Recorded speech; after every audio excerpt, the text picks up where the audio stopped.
কেমন আছো? আশা করছি তোমরা ভালোই আছো। দেখো আমি একটু ঘুরতে বেরিয়ে পড়েছি, এখন হাওড়া স্টেশনে আমি এসে বসে আছি।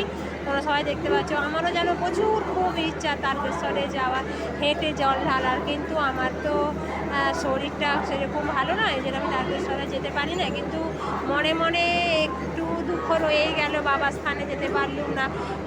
অনেক ইচ্ছা যে হেঁটে, দেখো এই ভাইগুলো সব জল ঢালতে গিয়েছিলো, তোমরা দেখতে পাচ্ছ। দেখো ছোটো বাঘ বড় বাঘ কত সুন্দর, বাবার স্থানে যাওয়ার মতন বোঝায় আর কিছু হয় না। তোমরা দেখতে পাচ্ছ কবে যে আমি যাব জানি না, আশায় রইলুম কবে বাবার মাথায় জল ঢালতে যাবো। কত সুন্দর সবাই গিয়েছিলো দেখতে পাচ্ছ।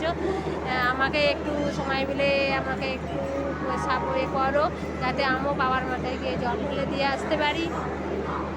এখানে সারি সারি কি দারুণ বসে আছে দেখতে পাচ্ছি। কেমন লাগছে প্লিজ আমার